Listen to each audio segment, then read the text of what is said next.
پھر اودی اما نے بھول کی تھی، پھر اس کی اما کی غلطی ہے۔ اگر اس نے، وہ منافق نہیں ہے، پھر بھی اہل بیت اطہار سے جلتا ہے تو گویا کہ پھر اس کی اما کی غلطی ہے۔ اور اگر اس کی ماں بھی اچھے کردار والی ہے، اگر اس کی ماں زانیہ نہیں ہے، نیک خاتون ہے، آپ کو ظاہری طور پر نظر آتا ہے کہ وہ بی بی ایسی نہیں ہے، وہ بی بی ایسی نہیں ہے کہ اس نے زنا کیا ہو یا وہ زانیہ ہو، اور وہ منافق بھی نہ ہو، وہ منافق بھی نہ ہو اور اس کی اماں بھی نیک ہو، اور پھر بھی وہ اہل بیت اطہار کے ساتھ بغض رکھتا ہو، پھر اللہ کے نبی نے کیا ارشاد فرمایا؟ پھر فرمایا وَإِمَّا بِغَيْرِ طُهُورٍ، پھر ارشاد فرمایا اللہ کے نبی نے ارشاد فرمایا یا حیض کے وقت کی پیداوار ہوگا، جب حملتہ امہ علی غیر طہر، تو پھر او دا ابا ایدی اما کول اونا دناں وچ قربت کرن لئی او دے بسترے اتے آ گیا جنہ دناں دے وچ او دی اما حیض وچ سی۔ یعنی اگر ماں ایام خاص میں ہو اور باپ اس کے لیے قربت کے لیے اس کے بستر پر آ جائے یا اسے بستر پہ بلا لے، ان دنوں میں، جن دنوں میں عورت پر نماز پڑھنا بھی بنا تھا، وہ ناپاکی کے عالم میں تھی، ناپاک دنوں میں تھی، اگر ان دنوں میں اس نے اپنی بیوی سے قربت کر لی اور حمل ٹھہر گیا، تو اللہ کے نبی نے ارشاد فرمایا وہ تینوں میں سے ایک ہوگا جو میری اہل بیت اطہار سے بغض رکھے گا، یا وہ منافق ہوگا، یا وہ زانیہ کی اولاد ہوگا، یا پھر اس کے ابے کی غلطی ہوگی۔ یعنی یا وہ بندہ منافق ہوگا، یا اماں کی غلطی ہوگی، یا ابے کی غلطی ہوگی۔ تو اب دیکھا آپ نے، بنیاد ٹھہرے ایمان کی کہ نہ ٹھہرے؟ تو اہل بیت اطہار ہی تو ایمان کی بنیاد ہے۔ یہی تو میں کہہ رہا ہوں کہ اہل بیت اطہار ایمان کی بنیاد ہیں، ان کے ساتھ بغض و عداوت مت رکھیے، ورنہ گویا کہ آپ اپنے آپ کو مسلمان سمجھتے رہیں گے، نام مسلمان ہوگا، کام مسلمانوں جیسے ہوں گے، مگر دائرہ اسلام سے آپ کا دور دور تک کوئی واسطہ نہیں ہوگا۔ اس لیے اہل بیت اطہار سے بغض چھوڑ دیجئے۔ میں آپ کو ایک بڑی پیاری حدیث سناتا ہوں۔ اس حدیث کو الخصائص العلی میں امام نسائی رحمۃ اللہ علیہ نے درج فرمایا ہے۔ میں اسے بہت ہی مختصر اور ساتھ تھوڑے سے بغیر اس کی تعویل کے بہت ہی مختصر اور تھوڑے سے الفاظ کے اندر ہی کلوز کرتا ہوں، حدیث کو مفہوماً پیش کرتا ہوں۔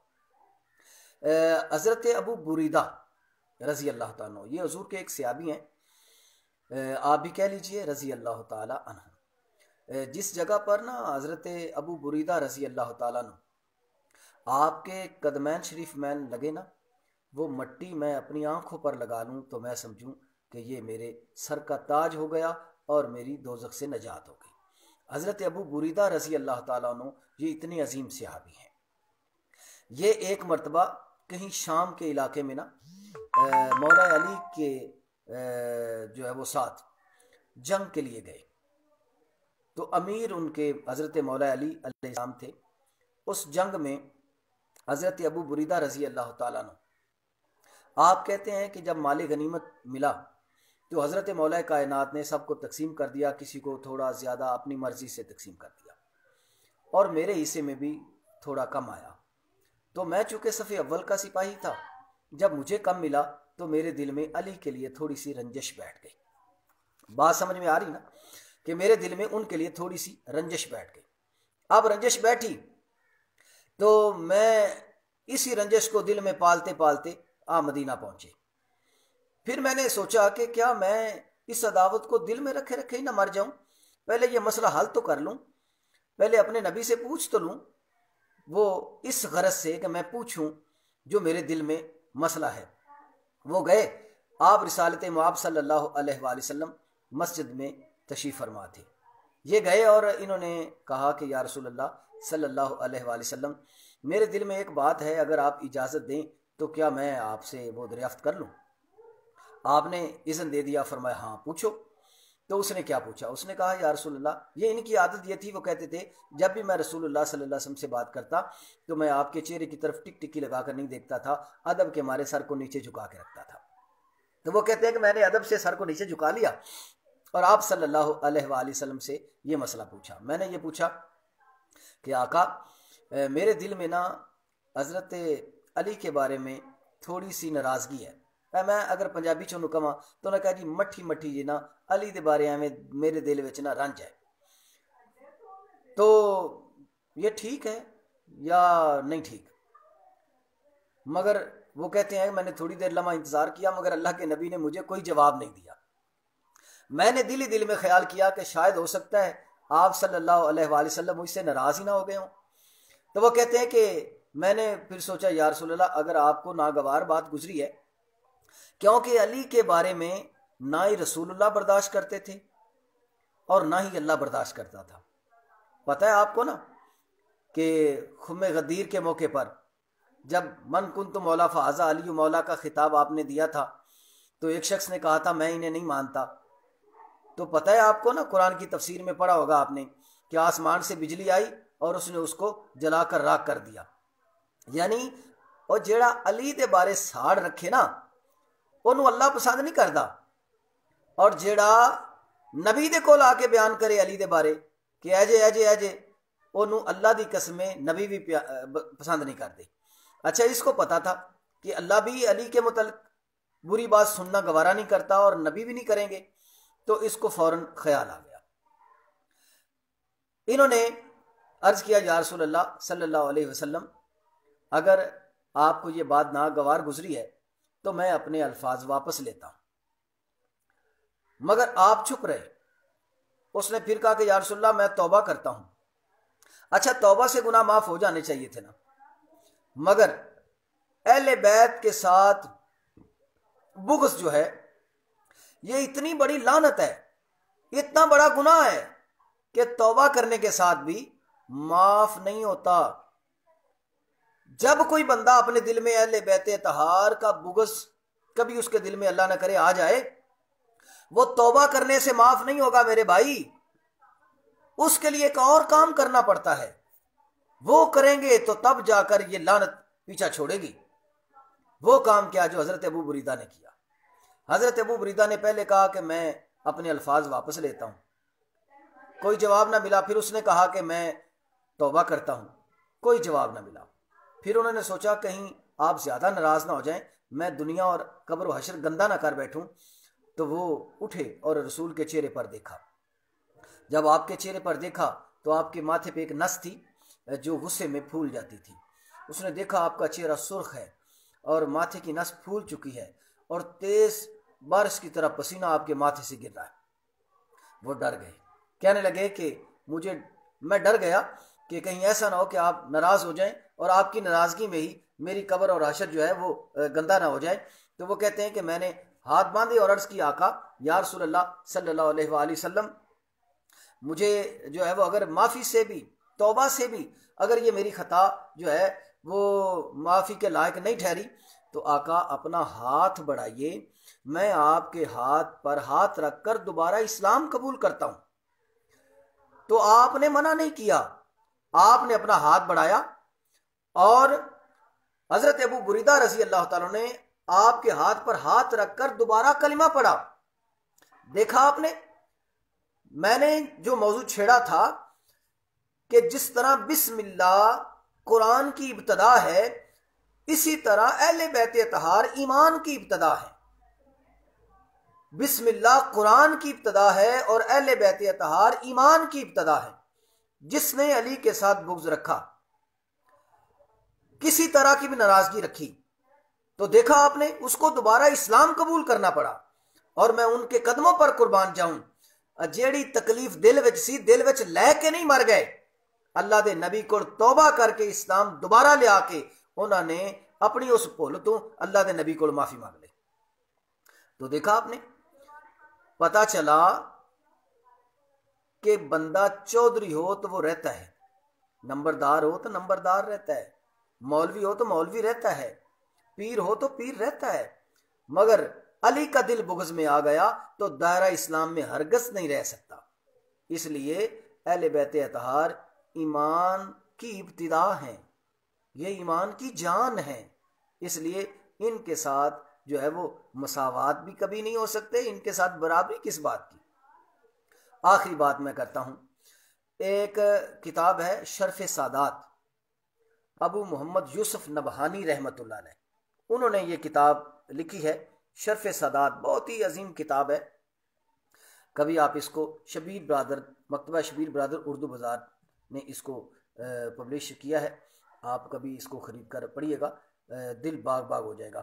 اس میں ایک واقعہ ہے کہ ایک سیدزادی تھی، ان کے 2 بچیاں تھیں اور خامد ان کے وصال کر گئے۔ وہ سیدزادی، چونکہ محلے والوں نے ان پر کوئی توجہ نہ دی، وہ سیدزادی جو ہیں وہ باہر کہیں اور کسی علاقے میں چلے گئے۔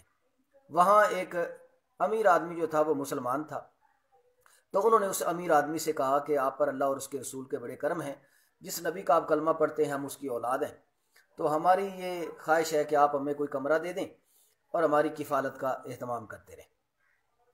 اس نے کیا کہا کہ اگر آپ سیدزادی ہیں تو کوئی ثبوت۔ انہوں نے کہا کہ اب یہاں تو ہمارے جاننے والا کوئی نہیں، کیا ثبوت تجھے پیش کریں، زبانی اعتبار کرو۔ اس نے کہا نہیں۔ اس نے کہا اچھا چلو خیر، وہ سیدزادی آگے چلی گئیں، وہ کسی اور علاقے میں گئیں، تو وہاں کا جو سربراہ تھا، سردار تھا، نمبردار تھا، وہ تھا عیسائی۔ کہ اس نے کسی سے پوچھا کہ یہاں کا سردار کون ہے؟ انہوں نے کہا جی ویسے مذہباً تو وہ عیسائی ہے، مگر طبیعت کے لحاظ سے وہ بڑا نرم دل بندہ ہے۔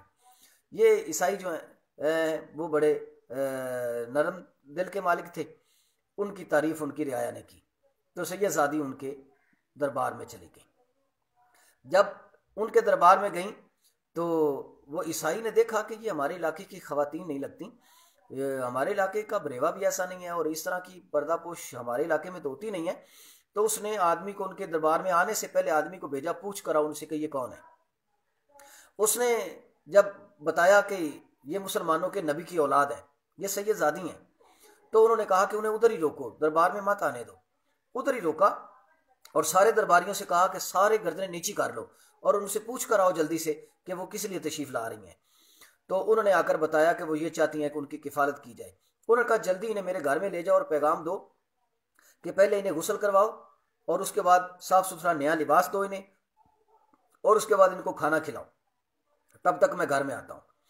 لو جی، وہ سیدزادیاں گھر میں گئیں اور ان کو اسی طریقے سے گرم پانی کے ساتھ غسل کروایا، نیا لباس پہنایا گیا، اچھا کھانا پیش کیا گیا، اور پھر یہ اپنے دربار سے فارغ ہو کر جلدی سے گیا۔ تو اس نے سیدزادیوں کو پلنگ پر بٹھا دیا، آگے بیچ میں پردہ ڈال کر یہ نیچے بیٹھ گیا اور ان سے پوچھنے لگا کہ جی اب بتائیے آپ کو میرے پاس آنے کی کیا حاجت پیش آئی؟ تو سیدزادیوں نے بتایا کہ یہ معاملہ ہے۔ تو اس نے اپنے سر سے تاج اتار کر سیدزادیوں کے پاؤں میں کپڑے کے اندر سے ڈال کر وہ پردہ جو تھا اس کے اندر دھکیل کر سیدزادیوں کے پاؤں میں رکھ دیا۔ کہنے لگا کہ آپ تو کفالت کی بات کرتی ہیں، اے تاج تہاڈا، اے تھوڑی سرداری بھی تہاڈی، تے میں تہاڈا خادم ہاں، اگر تسی چاہو تو میں ایتھے نوکری کردا رہاں گا، ورنہ یہ تھوڑی سرداری تہاڈی، میں کدے ہور چلا جاؤں گا۔ سیدزادیوں نے یہ حسن سلوک دیکھا تو بڑی خوش ہو گئی۔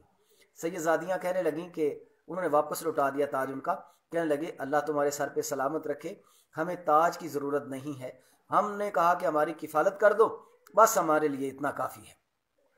تو اس نے کہا کہ بس اب میں نے جو کہا ہے، آپ یہاں کی سردار ہیں، آپ ادھر ہی ٹھہریں گی۔ انہوں نے بہترین مکان میں ان کو ٹھہرایا، ان کی رہائش کا اہتمام کیا۔ اب رات ہو گئی، رات ہوئی تو وہ جو پیچھے والا مسلمان سردار تھا اس نے رات کو خواب دیکھا۔ اس نے خواب دیکھا کہ میدان معاشر برپا ہے اور مسلمان کتار در کتار اللہ کے نبی صلی اللہ علیہ وآلہ وسلم کی خدمت میں آ رہے ہیں، اور وہ کہتے ہیں آقا میں آپ کا ہوں، میں نوکر ہوں، میں خادم ہوں، میں غلام ہوں، میں امتی ہوں۔ آپ جنت کے محلات کی طرف اشارہ کرتے ہیں، وہ محل تیرا، وہ محل تیرا، وہ محل تیرا، اور یہ مسلمان بھی آ پہنچا۔ جب یہ آیا تو اللہ کے نبی نے اعراض فرمایا، یعنی آپ نے چہرہ انور پھیر لیا۔ یہ سامنے آ کر کہنے لگا کہ میں آپ کا امتی ہوں. آپ نے چہرہ انور پھیر لیا. پھر اس نے سامنے آ کر کہا کہ یا رسول اللہ میں آپ کا امتی ہوں. آپ نے فرمایا میں تو تجھے نہیں جانتا کہ تو میرا امتی ہے. اس نے کہا کہ میں نے تو سنا تھا کہ آپ اپنی امت کو اولاد سے زیادہ پہچانتے ہیں، تو آپ مجھے پہچانتے کیوں نہیں؟ آپ نے فرمایا اگر تو میرا امتی ہے تو کوئی دلیل دے. اس نے کہا کہ لا الہ الا اللہ محمد رسول اللہ. تو اسی جگہ پر علامہ اقبال نے کہا تھا کہ خرد نے زبان سے کہہ بھی دیا لا الہ تو کیا حاصل. تو یہ زبان سے لا الہ کہہ دینا یہ کچھ فائدہ مند نہ ہوا اس کے لیے. اللہ کے نبی نے ارشاد فرمایا کہ میں تیرا زبانی اعتبار کروں تو تو نے میری بیٹیوں کا زبانی اعتبار کیا تھا جو میں تیرا اعتبار کروں. بس اتنا کہنا تھا کہ آپ نے چہرہ انور پھیر لیا اور اس کی آنکھ کھل گئی. آنکھ کھلی تو تڑپ رہا تھا، پسینے سے شربور تھا، اور جلدی سے اپنے غلاموں کو بلایا. کہنے لگا لبوئے سید زادی. اب سید زادی کو ڈھونڈنے کے لیے اس کے غلام اس کے سپاہی دوڑ پڑے. بالآخر انہیں پتا چلا کہ وہ جو سید زادی ہیں وہ فلاں عیسائی کی کفالت میں ہیں. اب اس نے پیسے پوسے کا لالچ دیا مگر نہیں. آخر اس نے خود جانے کا ارادہ کیا. کافی سارا مال و اسباب ساتھ لے کر وہ چلا گیا. اور چونکہ میں اسے مختصر کرنا چاہتا تھا، وہ عیسائی کے پاس گیا اور کہنے لگا کہ تیرا حق ہی نہیں بنتا کہ تو اسے اپنی کفالت میں رکھے، کیونکہ تو ناپاک ہے، پلید ہے تو.